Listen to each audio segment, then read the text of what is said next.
Hare Krishna, Hare Krishna, Krishna Krishna, Hare Hare, Hare Rama. എല്ലാവർക്കും സ്വാഗതം സുഭാഷിതത്തിലേക്ക്. എനിക്കൊരു അവസരം കിട്ടിയതിലും അബലാം ടെമ്പിളും മറ്റു ഭക്തന്മാർക്കും എൻ്റെ പ്രണാമം. ഹരേ കൃഷ്ണ. നമോം വിഷ്ണുപാദായ കൃഷ്ണപ്രേഷ്ഠായ ഭൂതലേ ശ്രീമതേ ഭക്തിവേദാന്ത സ്വാമിനി ദിനാമിനി നമസ്തേ സാരസ്വതി ദേവേ ഗൗരവാണി പ്രചാരിണി നിർവിശേഷ ശൂന്യവാദി പാശ്ചാത്യ ദേശധാരിണി ജയ ശ്രീകൃഷ്ണ ചൈതന്യ പ്രഭു നിത്യാനന്ദ ശ്രീ അദ്വൈത ഗദാധര ശ്രീവാസാദി ഗൗരഭക്തവൃന്ദ. ഹരേ കൃഷ്ണ കൃഷ്ണ കൃഷ്ണ ഹരേ ഹരേ, ഹരേ രാമ രാമ രാമ ഹരേ ഹരേ. ഓം അജ്ഞാനതിമിരാന്തസ്യ ജ്ഞാനാഞ്ജനശലാകയാ ചക്ഷുരുന്മിലിതം യേന തസ്മൈ ശ്രീ ഗുരുവേ നമഃ. ചൈതന്യ മനോഭീഷ്ടം സ്ഥാപിതം യേന ഭൂതലേ സ്വയം രൂപകഥാമഹം സുപദാം. ഹരേ കൃഷ്ണ. നമ്മുടെ നാമത്തിനെ കുറിച്ച് നമുക്ക് കേൾക്കാം. നാമമാഹാത്മ്യത്തിനെ കുറിച്ചും, അതായത് നമ്മൾ ഹരിനാമം ജപിക്കുക എന്ന് പറയുന്നത് വലിയൊരു ഭാഗ്യമാണ്. പ്രത്യേകിച്ച് 84 ലക്ഷം ജീവജാലങ്ങളിൽ മനുഷ്യരായിട്ട് ജനിക്കുകയും അതിലും കൃഷ്ണാബോധം പരിശീലിക്കുകയും അതിനകത്ത് നിരന്തരം നാമം ജപിക്കുക എന്ന് പറയുന്നത് തന്നെ ഒരു മഹാഭാഗ്യമാണ്. ചൈതന്യ മഹാപ്രഭു പറയുന്നുണ്ട്, ബ്രഹ്മാണ്ടേ ഭ്രമിത്തെ കോനെ ഭാഗ്യവാൻ ജീവ ഗുരു കൃഷ്ണ പ്രസാദേപായ് ഭക്തി ലതാ ബീജ് എന്ന് പറയും. ഈ ബ്രഹ്മാണ്ടത്തിലെ ഏറ്റവും വലിയ ഭാഗ്യവാൻ ആരാണ് എന്ന് ചോദിച്ചു കഴിഞ്ഞാൽ ഗുരുവിന്റെയും കൃഷ്ണന്റെയും പ്രസാദം, കാരുണ്യം ലഭിച്ച വ്യക്തിയാണ്. അപ്പൊ അങ്ങനെ കാരുണ്യം ലഭിച്ച വ്യക്തിക്ക് മാത്രമേ ഹരിനാമം നിരന്തരം ജപിക്കാൻ സാധിക്കും. അല്ലാത്തവർക്ക് അത് സാധിക്കില്ല. അപ്പൊ അങ്ങനെ ഒരു ഭാഗ്യം ഉണ്ട് എങ്കിലും ആ നാമത്തില് നമ്മൾ ആ നാമത്തിന്റെ ഉദ്ദേശം എന്താണ് എന്ന് മനസ്സിലാക്കിക്കൊണ്ട് അത് ജപിക്കണം. ഇവിടെ പറയാണ്, ഈ ഹരിനാമം ആധ്യാത്മികത്തിലെ നാമജപമാണ് വളരെ ഇമ്പോർട്ടൻ്റ് ആയിട്ട് പ്രാധാന്യമായിട്ടുള്ളത്. അതില് ഓരോ യുഗത്തിലും ഓരോ പ്രോസസ്സിങ്ങിലും ഉണ്ടെങ്കിലും എല്ലാ യുഗത്തിലും ഇപ്പൊ പറയാറുണ്ട്, കലിയുഗത്തിൽ നാമസങ്കീർത്തനമാണ് പ്രാധാന്യം. സത്യയുഗത്തിൽ വന്നിട്ട് തപസ് ചെയ്തു, ത്രേതായുഗത്തിൽ യജ്ഞം ചെയ്തു, ദ്വാപരയുഗത്തിൽ പൂജ വിഗ്രഹാരാധന ചെയ്തു, കലിയുഗത്തിൽ നാമസങ്കീർത്തനം ചെയ്തു എന്ന് പറയും. പക്ഷെ എല്ലാ യുഗത്തിലും നാമസങ്കീർത്തനത്തിനാണ് പ്രാധാന്യം. കാരണം പ്രഹ്ലാദ മഹാരാജ് നാമമാണ് ജീവിച്ചത്, അല്ലാതെ തപസ്സോ പൂജയോ ഒന്നുമല്ല ചെയ്തത്. അതുകൊണ്ട് നാമത്തിന് എപ്പോഴും ഒരു അൾട്ടിമേറ്റ് ആയിട്ട്, അന്തിമമായിട്ട് ഒരു പവർ, ശക്തി ഉണ്ട് എന്ന് പറയാം. അതുപോലെ ഒരു എല്ലാ സ്പിരിച്വൽ നോളജും അല്ലെങ്കിൽ ജ്ഞാനവും കിട്ടുക എന്ന് പറയുന്നതും നാമജപം തന്നെയാണ് എന്ന് പറയുന്നത്. അപ്പൊ ഈ നാമജപം നമുക്ക് അത് ഒരു വലിയ മൂല്യമുള്ള ഒരു സാധനമാണ്. ചിന്താമണി കല്ലാണ്, അത് സൂക്ഷിച്ചു വെച്ചിട്ടുണ്ടായിരുന്നു. പക്ഷെ അത് ഗുരുശിഷ്യ പരമ്പരയിൽ കൂടെ കൈമാറിയാണ് ഇത് വന്നിരിക്കുന്നത്. അങ്ങനെ ഗോലോക വൃന്ദാവനത്തിൽ ഇരുന്ന് വന്ന നാമം അത് ഗുരുശിഷ്യ പരമ്പരയിൽ കൂടെ കിട്ടി. ഇന്നും നമുക്ക് ഗുരുമുഖേന നമുക്ക് കിട്ടിയതാണ്. ഏതെങ്കിലും ചിലപ്പം ദീക്ഷാഗുരു അല്ലെങ്കിൽ ശിക്ഷാഗുരു ആരെങ്കിലും നമുക്ക് ആ നാമം പഠിപ്പിച്ച് തന്നിട്ടാണ് നമ്മൾ ചെയ്യുന്നത്. അപ്പൊ അത് അങ്ങനെ തന്നെയാണ്. ഭഗവാനിൽ നിന്ന് ആ കാരുണ്യം ഇങ്ങനെ ഒഴുകി വരുന്നത് പോലെ ആ നാമം നമുക്ക് കിട്ടിയിട്ടുണ്ട്. അത് ഒരു ഭക്തൻ വന്നിട്ട് ഭക്തന്റെ ഹൃദയത്തില് ആരാണ് അത് ആ വിത്ത് വിതയ്ക്കുന്നതെന്ന് ചോദിച്ചു കഴിഞ്ഞാൽ ആധ്യാത്മിക ഗുരുവാണ്. അപ്പൊ അവരുടെ കാരുണ്യം കൊണ്ട് ആ വിത്ത് ഒരു ചെടിയായിട്ട്, ഒരു വള്ളിച്ചെടിയായിട്ട് അത് വളർന്നിട്ട് കൃഷ്ണന്റെ തൃപ്പാദങ്ങളിലോട്ട് എത്തണം എന്നുള്ളതാണ്. അപ്പൊ അതാണ് ലക്ഷ്യം. നാമജപം കൊണ്ടുള്ള ലക്ഷ്യം എന്താണ് എന്ന് ചോദിച്ചു കഴിഞ്ഞാല് ആ ഭഗവാന്റെ പാദത്തിൽ എത്തുക എന്നുള്ളതാണ്. അല്ലാതെ ഭൗതിക വിഷയങ്ങൾക്ക് വേണ്ടിയിട്ടല്ല ജപിക്കുന്നത്. ചിലപ്പോൾ നമ്മൾ റെഗുലറായിട്ട് ഇങ്ങനെ നാമം ജപിക്കുമ്പോൾ നമ്മൾ ഓട്ടോമാറ്റിക്കായിട്ട് ഭഗവാനിൽ എത്തണം അല്ലെങ്കിൽ ഭഗവാനെ സേവിക്കണം എന്നുള്ളതിനെ വിട്ടിട്ട് നമ്മൾ ചിലപ്പോൾ ഭൗതിക വിഷയങ്ങൾ ചിന്തിച്ചെന്നിരിക്കാം. പക്ഷെ അങ്ങനെ ചിന്തിച്ചാൽ ആ കാര്യവും നടക്കും. കാരണം എന്തുകൊണ്ടെന്ന് വെച്ചാൽ അത് ചിന്താമണിക്കല്ലാണ്. ആ നാമത്തിനെ തൊട്ടിട്ട് എന്താണോ ചോദിക്കുന്നത് അത് നമുക്ക് ലഭിക്കും എന്നുള്ളതാണ്. അതുകൊണ്ട് ഈ മന്ത്രത്തിന് വളരെ ശക്തിയേറിയ ഒരു മന്ത്രമാണ്. പക്ഷെ പലപ്പോഴും നമ്മൾ എങ്ങനെയാണ് ജപിക്കുന്നു എന്ന് ചോദിച്ചു കഴിഞ്ഞാൽ ഒരു മെക്കാനിക്കലായി ജപിക്കും. നമ്മൾ അത് ഭഗവാന്റെ നാമമാണ്, അത് എനിക്ക് കിട്ടിയ വലിയ ഭാഗ്യമാണ്, അല്ലെങ്കിൽ എന്താ പറയാ, എനിക്ക് ഈ നാമത്തിൽ കൂടെ ഈ ഭൗതിക ലോകത്തിലെ എല്ലാ ക്ലേശങ്ങളിൽ നിന്നും ഭവസാഗരത്തിൽ നിന്ന് ഭഗവാന്റെ അടുത്ത് എത്തിപ്പെടണം എന്നുള്ള ബോധമൊന്നും ഉണ്ടാവില്ല. നമ്മളങ്ങ് ജപിക്കും. ചിലപ്പോൾ ഒരു മെക്കാനിക്കലായിട്ട് ഹരേ കൃഷ്ണ കൃഷ്ണ കൃഷ്ണ ഹരേ ഹരേ, ഹരേ രാമ രാമ രാമ ഹരേ ഹരേ. പലപ്പോഴും ശ്രദ്ധയില്ലാതെ ജപിക്കും. ചിലപ്പോൾ അഫൻസീവായിട്ട് വേറെ ആരെങ്കിലും ഭക്തന്മാരെ കുറിച്ച് മോശം ചിന്തിച്ചുകൊണ്ട് ജപിക്കാം. അപ്പൊ ഇതെല്ലാം ഒരു അപരാധമാണ്. നാമാപരാധം, നാമാഭാസം, ഇതെല്ലാം ഉണ്ടാവും. പക്ഷെ ശുദ്ധനാമത്തിൽ എപ്പം വരും എന്ന് ചോദിച്ചു കഴിഞ്ഞാൽ അത് ഇത്തിരി ടൈം എടുക്കും. പക്ഷെ അത് അവിടെ എത്താൻ വേണ്ടിയിട്ടാണ് ഈ റെഗുലർ ആയിട്ട് നമ്മൾ ജപിക്കുന്നത്. ഒരു ദിവസം പെട്ടെന്ന് പരിശുദ്ധ ഭക്തി ഉണ്ടായിട്ട് നമ്മൾ ഒരു പ്രാവശ്യം നാമം ജപിച്ചു കഴിഞ്ഞാൽ വൈകുണ്ഠത്തിൽ എത്തുമോ, അല്ലെങ്കിൽ കൃഷ്ണന്റെ അടുത്ത് എത്തുമോ, അല്ലെങ്കിൽ എപ്പോഴും കൃഷ്ണനെ സ്മരിച്ചുകൊണ്ട് കൃഷ്ണനെ സേവനം ചെയ്യാൻ സാധിക്കുമോ എന്ന് ചോദിച്ചാൽ അത് സാധിക്കില്ല. അതിനുള്ള പ്രാക്ടീസാണ് എവരി ഡേ, ഡെയിലി മുടങ്ങാതെ നമ്മൾ ചെയ്യുന്നത്. ഒരു ഗുരുദീക്ഷ എടുക്കുമ്പോൾ നമ്മളൊരു പ്രോമിസും കൂടെ ഗുരുവിന് ചെയ്യുന്നുണ്ട്. ഞാൻ എൻ്റെ ജീവിതകാലം മുഴുവനും ഈ നാമം മുടങ്ങാതെ ജപിച്ചോളാം എന്ന് നമ്മൾ പ്രോമിസ് ചെയ്യുന്നു. അപ്പൊ ആ ഒരു പ്രോമിസ് ചെയ്തത് കൊണ്ട് ആധ്യാത്മിക ഗുരുവും നമുക്കൊരു കാര്യം പറയുന്നുണ്ട്, ഞാനും നീ അങ്ങനെ ചെയ്യുമെങ്കിൽ നിന്നെ ഭഗവാനിൽ എത്തിക്കാൻ എന്ന് പറഞ്ഞിട്ടുണ്ട്. അപ്പോൾ രണ്ടുപേർക്കും തമ്മിലൊരു എഗ്രിമെന്റ് ഉണ്ട്. ഇത് രണ്ടുപേരും ചെയ്താൽ മാത്രമേ നമ്മൾ കൃത്യമായിട്ട് അദ്ദേഹത്തിന് കൊടുത്ത പ്രോമിസ് ചെയ്യുകയും ചെയ്താൽ അദ്ദേഹം ഉറപ്പായിട്ട് നമ്മളെ കൃഷ്ണനിലോട്ട് എത്തിക്കും. അല്ലെങ്കിൽ നമുക്ക് തിരിച്ചും ഭൗതിക ലോകത്തിൽ വന്നിട്ട് തിരിച്ചും അത് എവിടെയാണോ വിട്ടത് അവിടെ നിന്ന് പ്രാക്ടീസ് ചെയ്യാൻ സാധിക്കും. അപ്പോ ചൈതന്യ ചരിതാമൃതത്തിലെ ഈ സ്വരൂപ ദാമോദര ഗോസ്വാമിയും രാമാനന്ദരായി രണ്ട് ഭക്തന്മാരാണ്, വളരെ ഉന്നതമായ ഭക്തന്മാരാണ്. ഇവര് രണ്ടുപേരും കൃഷ്ണനെ കുറിച്ച്, കൃഷ്ണപ്രേമത്തിനെ കുറിച്ചൊക്കെ ഇങ്ങനെ ഡിസ്കസ് ചെയ്തുകൊണ്ടിരിക്കണം. അവര് ഭയങ്കര ഇൻട്രസ്റ്റ് ആയിട്ട് അവര് ഡിസ്കസ് ചെയ്തുകൊണ്ടിരിക്കുമ്പോൾ ആ സമയത്ത് ചൈതന്യ മഹാപ്രഭു ഒരു പ്രേമം കൊണ്ട് അങ്ങനെ അവര് ലയിച്ച് കൃഷ്ണനെ കുറിച്ച് അങ്ങനെ ഡിസ്കസ് ചെയ്യുമ്പോൾ ചൈതന്യ മഹാപ്രഭു വന്നിട്ട് ചോദിക്കുകയാണ്, എന്താണ്, എങ്ങനെയാണ് ഒരു വ്യക്തിക്ക് വളരെ ഉയർന്ന നിലവാരത്തിൽ, ഭക്തിയിൽ ഉയർന്ന നിലവാരത്തിൽ എത്താൻ പറ്റും, അവർക്ക് വന്നിട്ട് ഹംബിളായിട്ട് വിനയപൂർവ്വം ഇരിക്കാൻ സാധിക്കുമെന്ന് ചോദിക്കുന്നു. അപ്പൊ അവര് പറയാണ്, അവരിങ്ങനെ വലിയ ഡിസ്കഷനൊക്കെ ചെയ്തുകൊണ്ടിരുന്നാൽ അവര് പറയാണ്, ആരാണോ തന്നെ വന്നിട്ട് ഒരു പുല്ലിനെക്കാളും വളരെ താഴ്ന്ന രീതിയിൽ ചിന്തിക്കുന്നോ, ഞാനൊരു പുല്ലിന്റെ ഇതുപോലുമില്ല, വില പോലുമില്ല എന്ന് ആരാണോ ചിന്തിക്കുന്നത് അവർക്ക് അത് ലഭിക്കുമെന്ന് പറയും. അപ്പോ എന്തുകൊണ്ട് പുല്ലിനെ പറയുന്നു പറഞ്ഞാല്, ഒരു പുല്ല് നിൽക്കുമ്പോൾ അതിനെ എത്ര പ്രാവശ്യം ചവിട്ടിയാലും അത് തിരിച്ചും പതുക്കെ അത് അങ്ങ് ഉയർന്നു വരും. അത് ഒരിക്കലും റിയാക്ട് ചെയ്യുന്നില്ല, എണീറ്റ് മാറി വേറൊരു സ്ഥലത്തോട്ട് പോകുന്നില്ല, അല്ലെങ്കിൽ അത് നമ്മളെ ഉപദ്രവിക്കുന്നില്ല, ഒന്നും ചെയ്യുന്നില്ല. അത് ടോളറൻസ്, ആ സഹിഷ്ണുത ആ പുല്ലിനുണ്ട്. അത് മാത്രമല്ല അതേപോലെ തന്നെയാണ് വൃക്ഷങ്ങൾ അവിടെ നിൽപ്പുണ്ട്, അതിന് ജീവനുണ്ട്, അത് വളരുന്നുണ്ട്, എല്ലാം ചെയ്യുന്നുണ്ട്. അത് ആര് വന്ന് വെട്ടിയാലും ശരി തന്നെ അത് സഹിച്ചുകൊണ്ട് അത് എവിടെയും പോകാതെ അവിടെ ഇരിക്കും. അതുപോലെ ഒരു ഭക്തൻ എത്ര പ്രയാസങ്ങൾ വന്നാലും, എത്ര പേര് ഉപദ്രവിച്ചാലും, എന്തൊക്കെ സംഭവിച്ചാലും സ്ഥിതപ്രജ്ഞനായിട്ട് അവിടെ തന്നെ നിന്നുകൊണ്ട് അവര് കൃഷ്ണാവബോധം പ്രാക്ടീസ് ചെയ്യുമെങ്കിൽ, എല്ലാം സഹിച്ചുകൊണ്ട് എനിക്ക് ഈ ജന്മം ഭഗവാൻ ലഭിച്ചതാണ്, അതും ഇങ്ങനെ കൃഷ്ണാവബോധം എനിക്ക് കിട്ടിയതാണ്, ഇതിനകത്ത് എത്ര പ്രയാസം വന്നാലും ശരി തന്നെ ഞാൻ എൻ്റെ നാമം നിർത്താതെ ജപിക്കും, കൃഷ്ണനെ സേവിക്കും എന്നുള്ള ഉറച്ച വിശ്വാസം ആർക്കുണ്ടോ അവർ ഒരിക്കലും വീണുപോകില്ല, അവർക്ക് വിജയം നിശ്ചയമാണ് എന്ന് പറയുന്നു. അപ്പൊ ഇതാണ് ആര് പറയുന്നത്, ദാമോദര ഗോസ്വാമി, രാമാനന്ദരായും ചൈതന്യ മഹാപ്രഭു. കാരണം അവരെ കൊണ്ട് പറയിപ്പിച്ചു. ഒരു ഭക്തൻ അവർ ഓൾറെഡി പ്രാക്ടീസ് ചെയ്തുകൊണ്ടിരിക്കുകയാണ് ഭക്തിയുത സേവനം. അപ്പൊ ആ ഭക്തന് ഒരുപാട് കാര്യങ്ങൾ അവർ മനസ്സിലാക്കി കാണും അവരുടെ ജീവിതത്തിലെ. അതുകൊണ്ട് അവരെ കൊണ്ട് ആര് പറയിപ്പിച്ചു, ചൈതന്യ മഹാപ്രഭു പറയിപ്പിച്ചു എന്ന് പറയുന്നു. അപ്പോൾ എന്നാൽ ഒരു തുടക്കക്കാര ഭക്തനെ സംബന്ധിച്ചോളം എപ്പോഴും അവർക്ക് ഒരു പരിശുദ്ധ നാമത്തിലൊന്നും ജപിക്കാൻ സാധിക്കില്ല.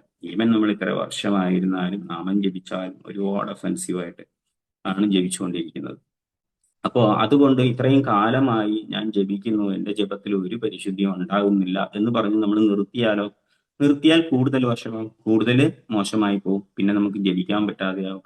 സോ എത്ര പ്രയാസം വന്നാലും എത്ര മാലിന്യം ഉണ്ടായിരുന്നാലും ശരി തന്നെ നമ്മൾ തിരിച്ച് നാമം ജപിക്കുക എന്നുള്ളത് മാത്രമാണ് ലക്ഷ്യം, വേറെ ഒന്നുമില്ല. അപ്പൊ അങ്ങനെ ആ പ്യുവർ ചാൻഡിങ്ങിലോട്ട് എത്തണമെങ്കിൽ നമ്മൾ, അല്ലെങ്കിൽ അഫൻസ്, നമ്മൾ അപരാധം ചെയ്താൽ, നാം അപരാധം ചെയ്തിരിക്കാൻ, ഭക്തന്മാരുടെ അടുത്ത് അപരാധം ചെയ്തിരിക്കാം, ഇതെല്ലാം മാറണമെങ്കിൽ നിരന്തരം ജപിക്കണം. നാമാപരാധം ഈസി ആയിട്ട് മാറ്റാൻ പറ്റും. നമ്മൾ നാമം തിരിച്ച് തിരിച്ച് ജപിച്ചാൽ നാമാപരാധം മാറ്റാം. പക്ഷെ ഭക്തന്മാരുടെ അടുത്ത് അപരാധം ചെയ്താൽ അത് കുറച്ച് പ്രയാസമാണ്. നാമത്തിലെ ടേസ്റ്റ് തന്നെ നമുക്ക് പോകും. സോ അത് നമ്മൾ എന്ത് ചെയ്യണം വെച്ചാൽ, ഒന്നുകിൽ ആ ഭക്തന്റെ അടുത്ത് സോറി പറഞ്ഞിട്ട് നമ്മൾ അവരുടെ അനുഗ്രഹത്തോടു കൂടി തിരിച്ചത് സ്റ്റാർട്ട് ചെയ്താൽ അത് ഈസി ആയിട്ട് തീരും. അല്ലെങ്കിൽ ഒരുപാട് കാലം നാമം ജപിച്ചാൽ നമുക്ക് അതിലോട്ട് എത്താൻ പറ്റും. ശ്രീമദ് ഭാഗവത്തിൽ വിശ്വനാഥ ചക്രവർത്തി താക്കൂർ പത്മപുരാണത്തിൽ എന്ന് പറയുകയാണ്, ഒരു അഫൻസ്, ഒരു അപരാധം മാറാൻ വേറെ ഒരു മാർഗവും ഇല്ല, ഒറ്റ മാർഗമേ ഉള്ളൂ. എന്താണ് എന്ന് ചോദിച്ചു കഴിഞ്ഞാൽ തിരിച്ച് തിരിച്ച് നാമം ജപിക്കുക എന്ന് പറയുന്നുണ്ട്. അപ്പൊ ഈ നാമം ജപം ഇങ്ങനെ കണ്ടിന്യൂസ് ആയിട്ട് ചെയ്യുന്നത് കൊണ്ട് നമ്മുടെ ജീവിതത്തിലെ പല പാവങ്ങളുണ്ട്. അപ്പൊ പൂർവ്വജന്മകൃതം പാവം വ്യാധിരൂപേണ ജായത്തെ എന്ന് പറയുന്നുണ്ട്. അപ്പൊ പൂർവ്വജന്മത്തിൽ ചെയ്ത പാവങ്ങളാണ് വ്യാധി, അസുഖം, സുഖമല്ലാത്ത ഒരവസ്ഥ. നമുക്ക് അസുഖം എന്ന് പറയുമ്പോൾ പലപ്പോഴും നമ്മൾ വിചാരിക്കുന്നത് എന്റെ ശരീരത്തിന് പറ്റുന്ന അസുഖമാണെന്ന് വിചാരിക്കും. അല്ല, ചിലപ്പോൾ നമുക്ക് ശരീരത്തിന് ഒരു കുഴപ്പമില്ല, പക്ഷെ മാനസികമായിട്ട് നമ്മൾ വലിയ വിഷമത്തിലും ദുഃഖത്തിലുമായിരിക്കും. അപ്പൊ അങ്ങനത്തെ വ്യക്തിക്ക് എന്താണ് കാര്യം, എന്താണ് അതിൽ നിന്ന് രക്ഷപ്പെടാൻ മാർഗം എന്ന് ചോദിച്ചാൽ ഒരു മാനസിക തലത്തിൽ നാമം ജപിക്കണം. നാമം നിരന്തരം ചെയ്യുമ്പോൾ നമ്മുടെ പാവം ഇല്ലാതെയാണ്. അത് ഈ ജന്മത്തിലും കഴിഞ്ഞ ജന്മത്തിലും ഉള്ള പാവങ്ങളെല്ലാം, പഴയ പാവങ്ങളെല്ലാം തന്നെ നമുക്ക് നശിച്ചു പോകും എന്ന് പറയാം. അപ്പൊ ഭഗവത്ഗീതയിലും പറയുന്നുണ്ട് 5 വിഷയങ്ങളെ മാറ്റാം. 5 വിഷയങ്ങൾ ഭഗവത്ഗീതയിൽ സംസാരിച്ചാൽ കർമ്മത്തിനെ മാത്രം നമുക്ക് മാറ്റാൻ സാധിക്കും എന്നാണ് പറയുന്നത്. അപ്പൊ അതിന് വേറെ ഒരു മാർഗമില്ല. സിംപ്ലി നമ്മൾ എന്ത് ചെയ്താൽ മതി എന്ന് ചോദിച്ചു കഴിഞ്ഞാൽ നാമം ചെയ്താൽ മതി എന്നാണ് പറയുന്നത്. അപ്പോ കൃഷ്ണൻ തന്നെ അങ്ങനെ ഒരു ഭക്തൻ, കൃഷ്ണൻ പറയുന്നുണ്ട്, എന്റെ ഭക്തൻ ഇത്രയും സിൻസിയർ ആയിട്ട് എന്റെ നാമം ജപിക്കുമ്പോൾ എനിക്ക് എങ്ങനെയാണ് അവരെ രക്ഷിക്കാതിരിക്കാൻ സാധിക്കുമെന്നാണ് ചോദിക്കുന്നത്. അപ്പൊ കൃഷ്ണനും എന്തെങ്കിലും നാമം ജപിക്കുമ്പോൾ, നിരന്തരം ജപിക്കുമ്പോൾ കൃഷ്ണന് നമ്മളെ രക്ഷിക്കാതിരിക്കാൻ ഒരു മാർഗവുമില്ല, ചെയ്തേ പറ്റൂ കൃഷ്ണൻ. അത് എങ്ങനെയാന്ന് ചോദിച്ചു കഴിഞ്ഞാൽ ഒരു സിംഹത്തിന്റെ ഗർജനം പോലെയാണ്. ആ സിംഹം അതിന്റെ ആ ശബ്ദം കേട്ടിട്ട് ചെറിയ ചെറിയ മൃഗങ്ങളെല്ലാം പേടിച്ചു പോകും. അതുപോലെ ഈ ഭക്തന്റെ മീൻസ് ഈ നാമജപത്തിന്റെ പവർ കാരണം നമ്മുടെ കർമ്മ എല്ലാം ഓടും, നമ്മളിൽ ഉണ്ടാവില്ല.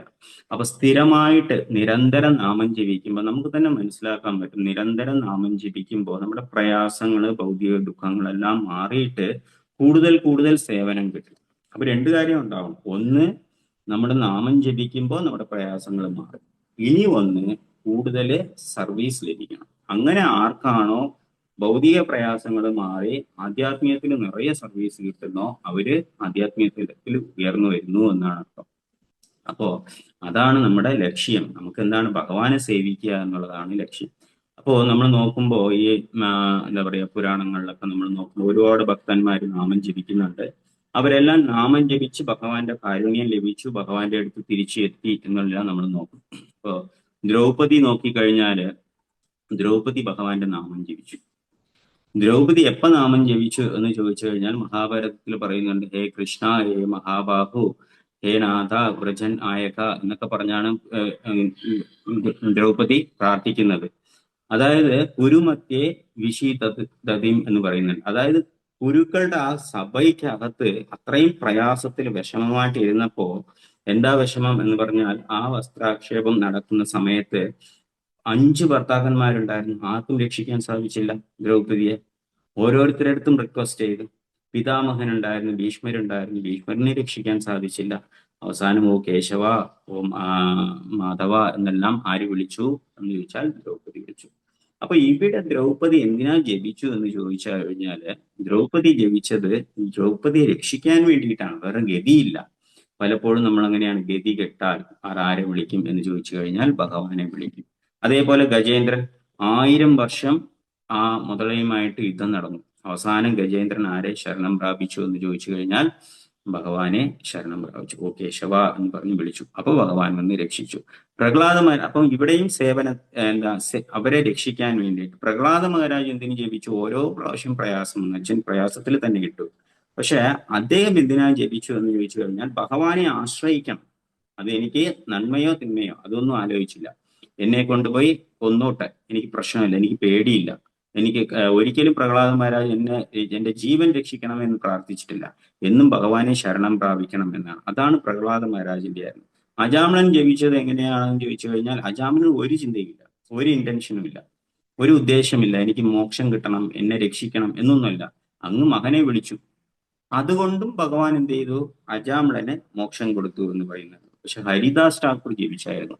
ഒരു ദിവസം 3,00,000 പ്രാവശ്യം ഹരിദാസ് ഠാക്കൂർ നാമം ജപിച്ചു. അപ്പൊ ഹരിദാസ് ഠാക്കൂർ എന്തിനാ ഈ 3,00,000 നാമം ജപിച്ചു എന്ന് പറഞ്ഞാൽ അദ്ദേഹത്തിനെ രക്ഷിക്കാൻ. അദ്ദേഹത്തിനെ മാർക്കറ്റ് പ്ലേസിൽ 21 സ്ഥലത്ത് വെച്ച് അടിച്ചു. അപ്പോഴൊന്നും ഹരിദാസ് ഠാക്കൂറിനെ രക്ഷപ്പെടണം, എന്നെ ഭഗവാനെ, എനിക്ക് വേദനിക്കുന്നു, എന്നെ രക്ഷിക്കുക ഒന്നല്ല ജപിച്ചത്. അല്ലെങ്കിൽ ഒരു കാരണവും ഇല്ലാതെ അല്ല ജപിച്ചത്. അല്ലെങ്കിൽ അപ്പോ ഹരിദാസ് ഠാക്കൂർ എന്തിനാ ജപിച്ചെന്ന് വെച്ചാൽ ഹരിദാസിന് ടേസ്റ്റ് ആണ്. നാമം ജപിക്കുക, ഹരിദാസിന് ഇനിയും ജപിക്കണം. ഹരിദാസ് ഠാക്കൂറിന് വിശപ്പില്ല, ദാഹമില്ല, ഉറപ്പമില്ല.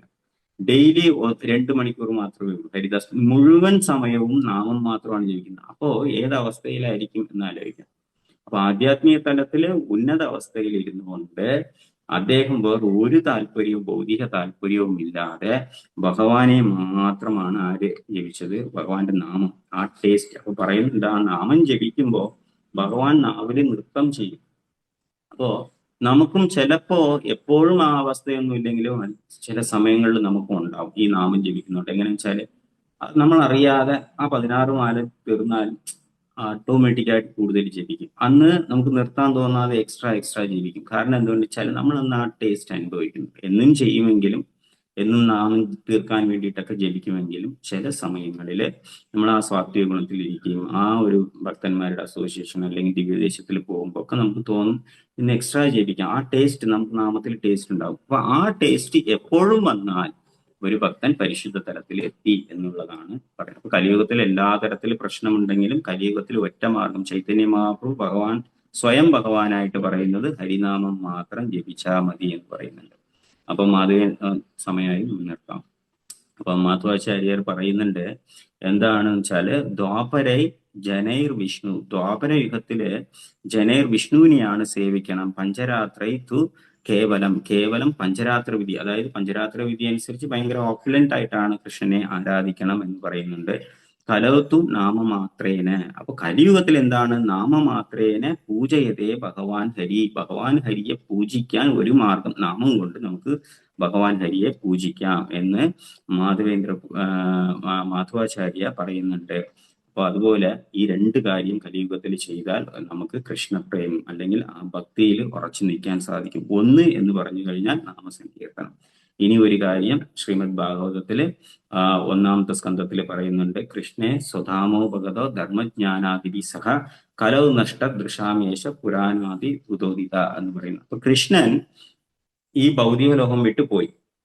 അപ്പോ ഭൗതിക ലോകത്തിൽ കൃഷ്ണൻ പോയപ്പോ ധർമ്മജ്ഞാനാദിവി സഹ, കൃഷ്ണന്റെ ഒപ്പം എന്തും പോയി, ധർമ്മമെല്ലാം പോയി. ധർമ്മം, റിലീജിയസ് പ്രിൻസിപ്പിൾ അല്ലെങ്കിൽ മതപരമായ ബാക്കി എല്ലാ ധർമ്മങ്ങളും നഷ്ടപ്പെട്ടു പോകുന്നു. കാരണം അവരെല്ലാം തിരിച്ചു പോയി. കൃഷ്ണൻ ഇല്ലാത്ത സ്ഥലത്ത് ഞങ്ങൾ എന്തിനായിരിക്കണോ എന്ന് പറഞ്ഞിട്ട്. അത് കാരണമാണ് കൃഷ്ണൻ പോയതും ആരും പോകാൻ തുടങ്ങി. യുധിഷ്ഠിര മഹാരാജും അവരോടൊപ്പം രാജ്യഭരണം എല്ലാം പരീക്ഷത്തിന് കൊടുത്തിട്ട് പോയി. പക്ഷെ ഇവിടെ പറയുന്നുണ്ട് കലോ നഷ്ട ദൃശാമേശ പുരാണാദി ഉദോദിത. അപ്പൊ കൃഷ്ണൻ മേലെ പോയതും ഒപ്പം എന്താ വന്നു എന്ന് ചോദിച്ചു കഴിഞ്ഞാൽ ഭാഗവത പുരാണം വന്നു എന്ന് പറയുന്നുണ്ട്. അപ്പൊ കൃഷ്ണൻ പോയതിന് പകരം തുല്യമായിട്ട് കൃഷ്ണനെ പോലെ കൃഷ്ണനാമം ഇപ്പൊ നമുക്കുണ്ട്. കൃഷ്ണനെ പോലെ നമുക്ക് എന്തുണ്ട്, ശ്രീമദ് ഭാഗവതം ഉണ്ട്. ഇത് ഒരു ഭാഗ്യമാണ്. ഈ ഭാഗ്യം യൂസ് ചെയ്യുന്നവരാണ് വലിയ ഭാഗ്യം ചെയ്തവർ. അല്ലെങ്കിൽ മന്ദാസുമന്ദമതി, അവർ മന്ദബുദ്ധികളാണ്, അവർക്ക് ആ ഭാഗ്യം ഇല്ലാത്തവരാണ് എന്ന് നമുക്ക് മനസ്സിലാക്കാം. ഇത് പറഞ്ഞുകൊണ്ട് ഞാൻ ഇത് നിർത്താം. ഹരേ കൃഷ്ണ.